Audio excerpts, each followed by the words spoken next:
Forum മാളുടെ മുമ്പ് വെച്ചിട്ട് 200 രൂപക്ക് വേണ്ടി അഭിലാഷാട്ടായ പെരേരനെ തല്ലണേ രാത്രി. ഞാൻ കണ്ടോണ്ടിരിക്കണേ. ഞാനപ്പോ നൈറ്റ് ഓട്ടം കഴിഞ്ഞ് പകല് ജൂനിയർ ആർട്ടിസ്റ്റ് ആയിട്ടും പോകുന്നത്.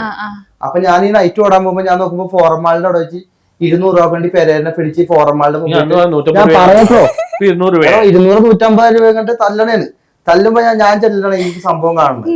ഞാൻ കണ്ടപ്പോ തന്നെ ഞാൻ ഇടയിൽ കയറി. അപ്പൊ പെരേരനെ എനിക്കറിയാം, അഭിലാഷിനെ എനിക്കറിയില്ല. അപ്പൊ ഞാൻ ചെന്താ പെരേര എന്താ കാര്യം എന്ന് ചോദിച്ചപ്പോ എന്നോട് എന്നെ തല്ലാൻ പറഞ്ഞടാ, ഈ പയ്യാള് പൈസ ചോദിക്കുന്നു. ഫോറമാളുടെ മുമ്പിൽ വെച്ചാണ് രാത്രി 11-12 മണിയായിട്ടുണ്ടോ. അപ്പൊ എന്നെ കണ്ടപ്പോ തന്നെ അഭിലാഷ് മേടിച്ചു. ഞാൻ പറഞ്ഞു എന്താ നീ എന്താ ചെയ്യണെന്ന് ചോദിച്ചു. എനിക്ക് വണ്ടിക്കാശില്ല. ഞാൻ പറഞ്ഞു നിനക്ക് വണ്ടിക്കാശ് ഞാൻ നിന്നെ കൊണ്ടാക്കി തരാന്ന് പറഞ്ഞു. ആ ശിവനെ കൊണ്ടുപോയിട്ട് ആദ്യം പെരേനെ കൊണ്ട് വീട്ടിൽ കൊണ്ടാക്കിയത്.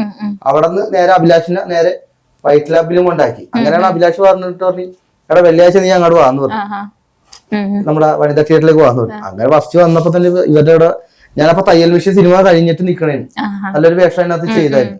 അപ്പൊ അതും കൂടി പ്രൊമോഷൻ ചെയ്യാൻ വേണ്ടിട്ടാണ് വന്നത്. അത് ഇറങ്ങാൻ വേണ്ടി 1.5 വർഷം കാത്തിരിക്കേണ്ടി. ആ ഒരു 1.5 വർഷം ഇവരുടെ കൂടെ അങ്ങോട്ട് കൈമങ്ങാട് പോയി.